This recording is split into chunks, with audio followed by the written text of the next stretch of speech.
Welcome to Get Sleepy, where we listen, we relax, and we get sleepy. I'm your host. Tonight, we have a story you may have heard of, the infamous Annabelle. It's a name that echoes through modern folklore, told and retold in films, but the version you know from the cinema is not the real doll. That cracked porcelain face and painted smile are pure Hollywood. The real doll, the one that started it all, was far more ordinary, a simple Raggedy Ann toy, soft cloth body, bright red yarn hair, button eyes. And it is precisely because of this innocence that its story is more unsettling. This evening's story is about how that simple doll became linked to a darker intelligence, and why Ed and Lorraine Warren believed they had no choice but to lock it away forever.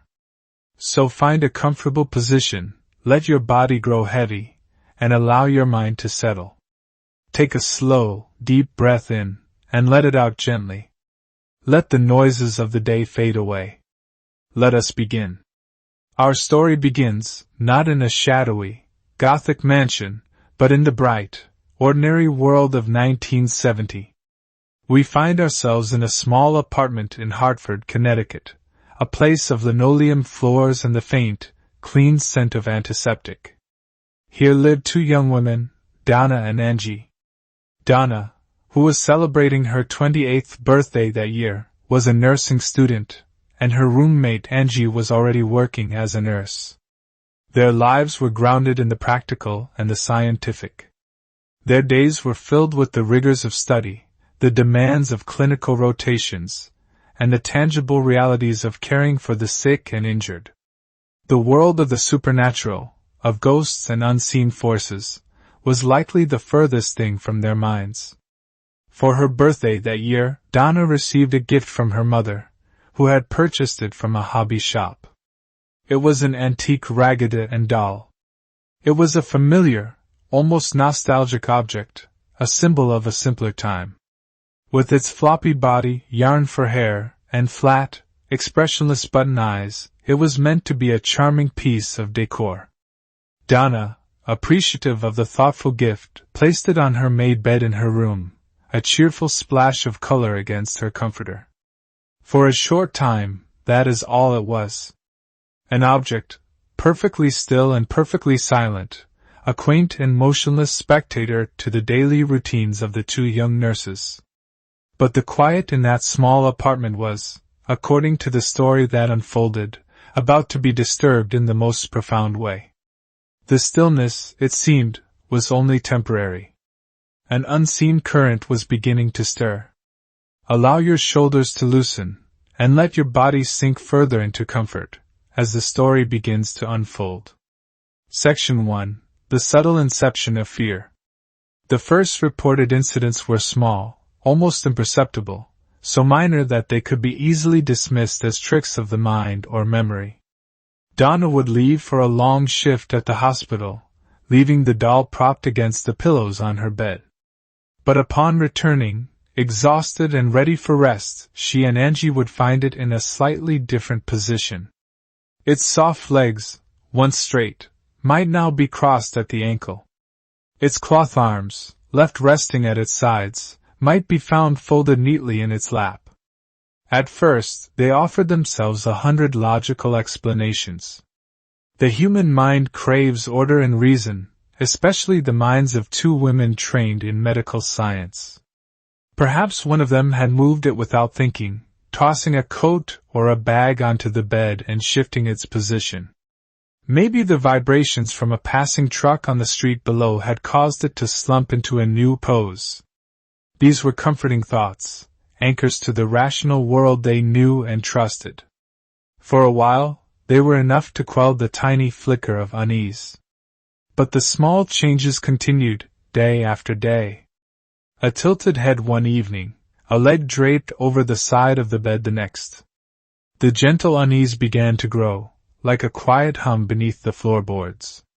The doll was becoming a silent puzzle. Donna, driven by a need to understand, decided to try a small, simple experiment. One morning before leaving for the hospital, she deliberately and precisely positioned the doll. She crossed its arms over its chest and crossed its legs, making a clear mental note of the exact pose. She smoothed the bedspread around it, ensuring it was stable. That evening, returning to the apartment with Angie, she opened her bedroom door. Her heart gave a small jolt. The doll was sitting in its usual spot, but its limbs were no longer crossed. They were straight, resting calmly at its sides as if patiently waiting. As you listen, let your breath stay slow and quiet, matching the calm pace of the tale. The reported activity then seemed to escalate, graduating from subtle shifts in posture to impossible changes in location. The doll was no longer content to simply move on the bed. It began to appear in different places throughout the apartment. They would leave it on Donna's bed in the morning, only to come home and find it resting on the living room sofa, its button eyes seeming to face the front door. Another time, it was found in a chair, kneeling, a position they found impossible to replicate as the soft-bodied doll would immediately collapse. On one particularly unsettling occasion, they returned to find Donna's bedroom door, which they always left wide open, firmly shut. When they cautiously pushed it open, they found the doll kneeling on a chair in the center of the room, facing the door as if it had been waiting for them to enter. This was far harder to explain away. There were no drafts strong enough, no vibrations powerful enough, to move a large, heavy cloth doll from one room to another and shut a door behind it. A quiet, unspoken fear began to settle in their home, a cold weight in the air. The doll, once a charming birthday gift, now felt like a silent, watchful observer. Its simple, stitched-on smile seemed to hold a secret, and its presence grew heavier and more ominous with each passing day. Section 2. Escalation and Direct Threats. The line between unnerving and truly frightening is often crossed in a single, definitive moment. For Donna and Angie, that line was crossed with the appearance of a series of messages. They began finding small, rectangular scraps of parchment paper, a type of paper that neither of them owned or had ever used. On the paper, written in what looked like the looping, unsteady scrawl of a small child, were simple, desperate pleas. "Help me!" And then, more chillingly, "Help us!" Then, a new note appeared that made the situation feel much more personal and menacing. It read simply, "Help Lou." Lou was Angie's fiancé and a frequent guest at the apartment. From the very first moment he laid eyes on the Raggedy Ann doll, he had expressed a strong, visceral dislike for it. He told Donna and Angie that he felt something was deeply wrong with it, a powerful, negative instinct he couldn't logically explain. He felt its button eyes followed him, that there was an air of malevolence about the inanimate object. He repeatedly urged Donna to get rid of it, to throw it away, but the nurses, still clinging to shreds of rational thought and perhaps not wanting to offend Donna's mother, would dismiss his concerns as an overactive imagination. If your eyes grow heavy, allow them to close. The story will continue to carry you gently forward. Now, with his name scrawled on that strange parchment, it seemed whatever presence was in the apartment had taken specific notice of him, and his animosity. The next event they recounted was the most visually shocking yet. One evening, Donna came home from a late shift and went into her bedroom. She saw the doll on her bed as usual, but as she got closer, she noticed something on the back of its cloth hand. It appeared to be a single, glistening drop of a reddish liquid. Looking closer, her breath catching in her throat, she saw 3 more drops that had stained the doll's chest. Notice how your body feels safe and heavy, even as the story grows darker. You are simply an observer, warm and comfortable, with each breath slower than the last. It looked, to her trained nurse's eye, exactly like blood, and it seemed to be weeping directly from the fabric itself. For Donna, any lingering rational explanation now felt utterly impossible. This was no longer a series of strange pranks or coincidences. This felt dark and deeply wrong. The full weight of this presence was then said to have been directed squarely at Lou. He would later describe waking one night in the apartment, pinned to the bed, gripped by a profound and terrifying paralysis. A heavy, suffocating pressure crushed his chest, and though he was screaming in his mind, he was unable to move a muscle or make a sound. His eyes, wide with terror, darted around the darkened room. And then he saw it. At the foot of the bed, illuminated by the faint city lights filtering through the window, was the Raggedy Ann doll, its form somehow distinct in the shadows, watching him. He described, with chilling clarity, how it seemed to glide up his body, not crawling but floating, until its soft cloth hands were at his throat. He felt the life being squeezed out of him, the world turning to black. He blacked out, and when he awoke the next morning, shaken and terrified, the memory felt less like a nightmare and more like a real, physical assault. A few days later, Lou and Angie were in the apartment alone, planning for a road trip. Suddenly, they both heard a distinct rustling sound coming from Donna's closed bedroom. Fearing an intruder had broken in, Lou's protective instincts took over. He cautiously approached the door and listened intently. The noise stopped as suddenly as it had begun. Taking a deep breath, he threw the door open, ready to confront whoever was inside. The room was empty. Nothing seemed out of place, except for the doll, which was lying in a far corner, as if it had been angrily tossed aside.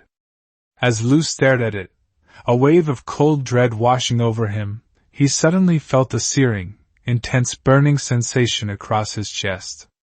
He gasped and stumbled back, clutching at himself.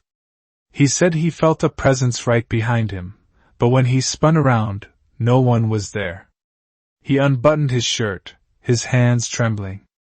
Reflected in Donna's dresser mirror, he saw what appeared to be 7 distinct, angry red claw marks scratched deeply into his skin, 3 vertical, 4 horizontal. They were raw and bleeding slightly. He and Angie were the only 2 people in the apartment. For Lou, there was no longer any room for doubt. The activity had become openly, physically hostile. In a final, baffling twist, the deep scratches reportedly vanished completely within 2 days, leaving no scar, no trace that they had ever been there at all. Section 3. Seeking help and a false hope. The apparent physical attack on Lou was the absolute final straw. The strange game had turned violent, and Donna and Angie were overwhelmed with a sense of terror and powerlessness. They felt they were dealing with something far beyond their comprehension. As nurses, they were trained in the precise sciences of the human body and mind, but this felt like an intrusion from a realm for which they had no training. Their medical textbooks held no answers for moving dolls, cryptic notes, or phantom claw marks. In their escalating distress, after much discussion and with a feeling of having exhausted all other options, they made a decision to step outside the world of conventional reason. They contacted a medium. The medium, a local woman, agreed to come to the apartment and conduct a séance. The atmosphere in the small living room was thick with fear and anticipation as she began her work. After a time, she relayed a tragic story to the 2 young nurses. She told them that long before their modern apartment building had been constructed, this land was an open field. And in that field, the lifeless body of a 7-year-old girl named Annabelle Higgins had been found. The medium explained that this was a lonely, lost, and harmless child's spirit, still tethered to the location of her untimely death. When the Raggedy Ann doll, a child's toy, was brought into the home, the spirit had felt a connection to it, a kinship. The medium conveyed the spirit's message. She felt safe and comfortable with Donna and Angie, seeing them as compassionate caregivers. The spirit of Annabelle Higgins simply wanted permission to stay with them, to inhabit the doll as a vessel so she would no longer be so alone. This story masterfully shifted the narrative from one of sinister fear to one of profound tragedy. For Donna and Angie, whose entire lives and professions were based on empathy and compassion, this explanation was a profound relief. Their terror was washed away and replaced by a wave of sympathy for the lonely little girl. And so, they made a compassionate, well-intentioned, and, as they would later be told, a deeply and dangerously misguided decision. They gave their permission. Looking at the doll, they spoke aloud, telling the spirit of Annabelle Higgins that she could inhabit the toy, that she was welcome to stay with them. They believed they were performing an act of kindness, offering comfort and a home to a lost, innocent soul. In reality, they had unknowingly swung open a door to something far more serious, formally inviting a presence into their lives that was anything but a lonely child.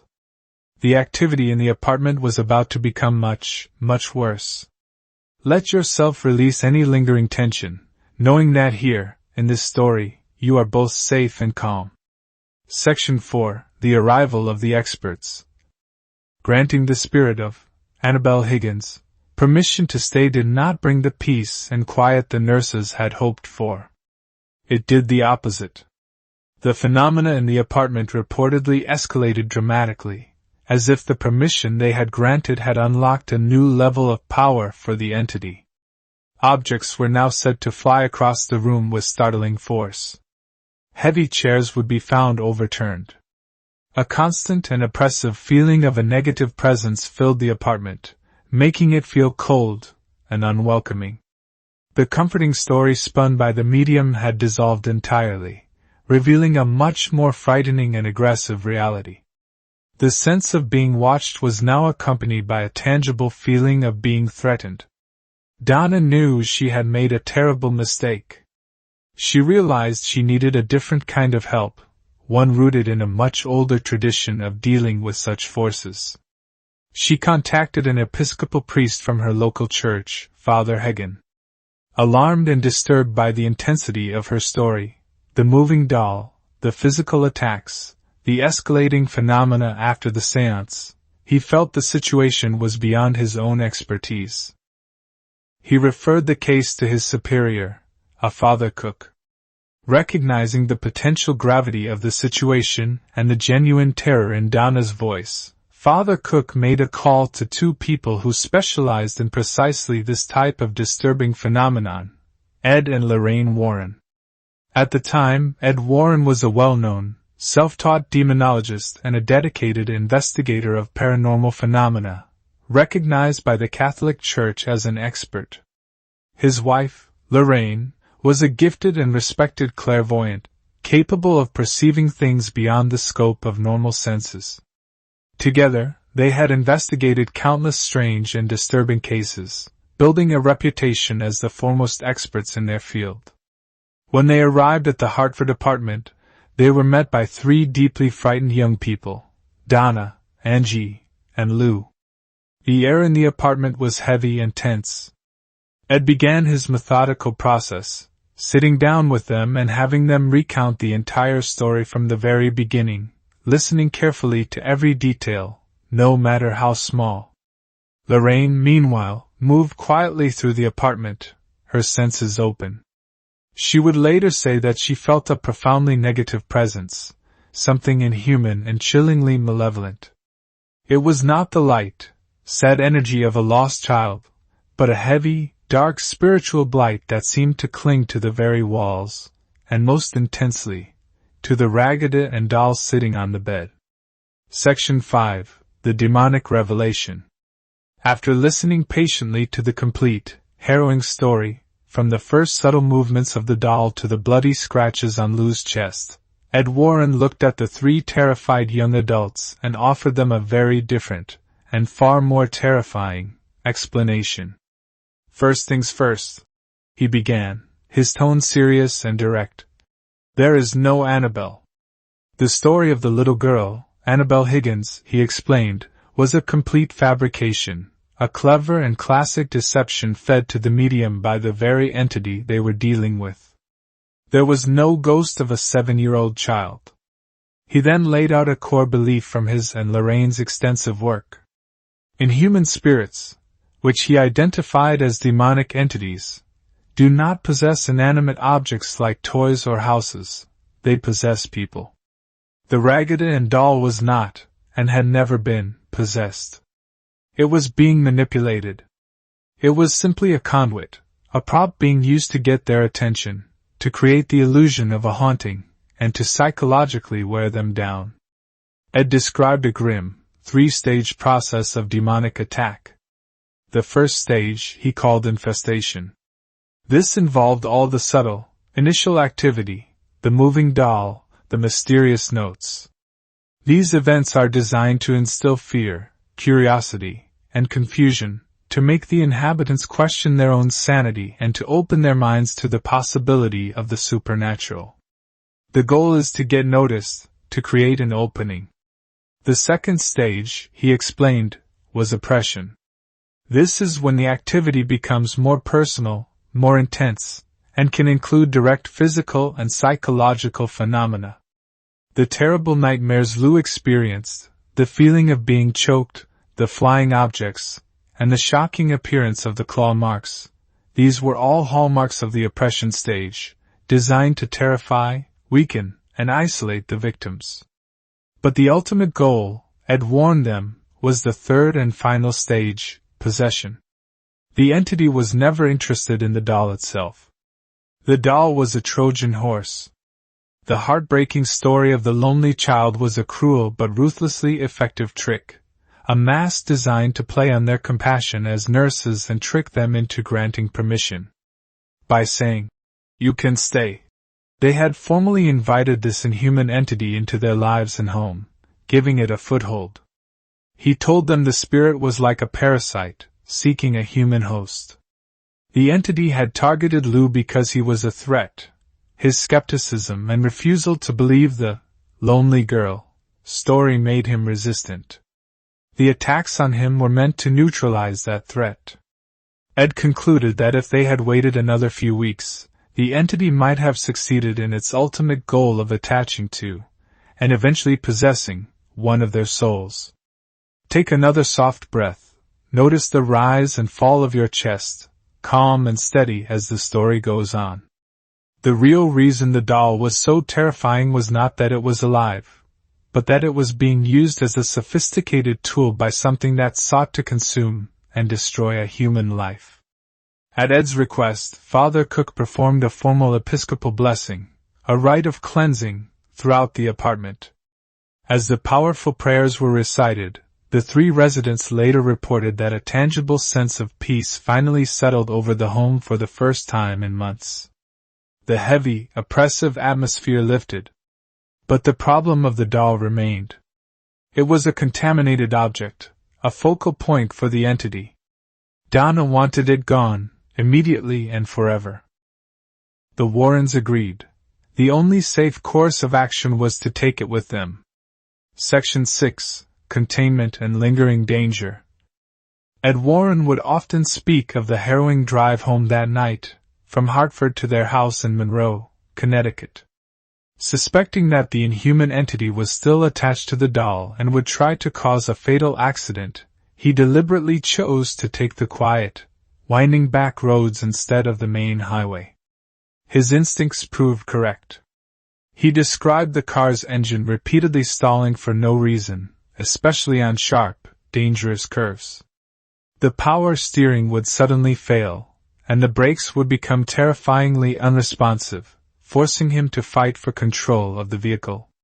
He described narrowly avoiding several serious collisions, the car lurching and swerving as if guided by an unseen hand. Realizing they were in profound and immediate danger, Ed pulled the car over. He took a vial of holy water from his investigation bag and, opening the back door, sprinkled the Raggedy Ann doll while reciting a binding prayer, commanding the entity to do no more harm. According to Ed's account, from that moment forward, the car handled perfectly. The mechanical failures ceased, and they made it the rest of the way home without further incident.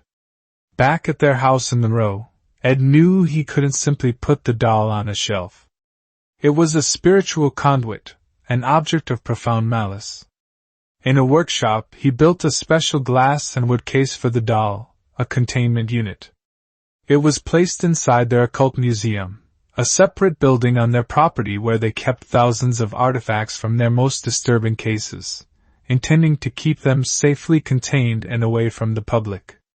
A priest was brought in to bless the doll and the case with powerful binding prayers, and Ed affixed a stark, hand-lettered sign to the glass. Warning: positively do not open. Rest a little deeper now, knowing the story has found its way toward resolution. Your body is relaxed, safe, and still. Even sealed within its blessed case, the Warrens would recount stories of the doll's lingering, malevolent influence. One of the most chilling tales they often shared was of a young, arrogant man who visited the museum on a tour. Upon hearing Annabelle's story, he laughed dismissively and began to openly mock it. He walked up to the case, banging on the glass and taunting the doll, daring it to scratch him as it had supposedly scratched Lou. Ed, angered by the dangerous disrespect, promptly asked the young man to leave. The Warrens later learned what happened next. On the way home, the young man lost control of his motorcycle and crashed head-on into a tree. He was killed instantly. His girlfriend, who was riding with him, survived but was hospitalized for over a year. She later told the Warrens that at the moment of the crash, they had been laughing and joking about the doll. There are other such stories, including one of a priest who visited, picked up the doll, dismissed it as just a toy, and was later involved in a near-fatal car accident when his brakes failed on his way home. These accounts, while not independently verified, became a crucial part of the doll's fearsome and cautionary legend. Section 7. The Legacy of Annabelle. For decades, the real Annabelle doll remained in its glass case, a silent centerpiece in the Warrens' Occult Museum. The museum itself became a well-known, if highly controversial, destination for those interested in the paranormal. However, in 2019, following the passing of Lorraine Warren, the museum was officially closed to the public due to local zoning issues. This closure has only added to the doll's mystique and fueled a new generation of rumors. The entire collection, including Annabelle, remains secured in the building, now under the care of the Warrens' son-in-law, Tony Spera, who continues to oversee their paranormal research organization. Spera has often had to take to social media and interviews to reassure the public that the doll has not, as internet rumors sometimes wildly claim, escaped its enclosure. The idea of this simple cloth doll being loose in the world is, for many, a terrifying thought. Of course, like any tale of this nature, there are those who view it through a very different and more skeptical lens. Skeptical investigators and critics have long regarded the Warrens' cases, including the story of Annabelle, as fascinating examples of American folklore or perhaps elaborate, self-generated ghost stories. They correctly point out that many of the most dramatic claims cannot be independently verified and rely almost entirely on the personal accounts of those involved, particularly the Warrens themselves. There are no primary interviews with Donna, Angie, or Lou, who have remained private figures. To these critics, the doll is just a doll.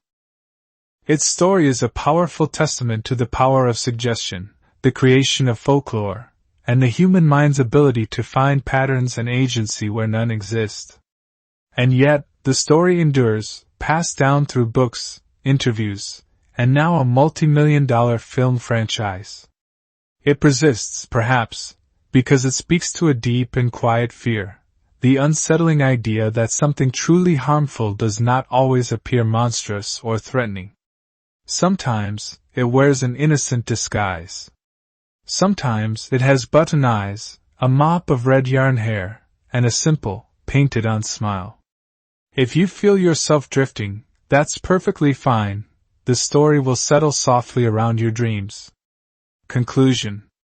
So, what was the real reason the Warrens locked Annabelle away forever? It wasn't because they had found a haunted doll, but because they believed they had found something far more dangerous, a demonic instrument. The doll itself was never the threat. It was merely the vessel, the telephone through which a malevolent intelligence made its call. The real Annabelle still sits in her glass case today, a reminder that the most ordinary, unassuming objects can sometimes hold extraordinary and unsettling stories. Take a final slow breath, let it out, and as you settle in for the night, I wish you a peaceful, untroubled, and deeply restorative sleep. And if you'd like more gentle journeys into history's mysterious corners, I'd love for you to join us again. You can follow this channel for more soothing stories, each designed to both unwind your mind and spark your imagination.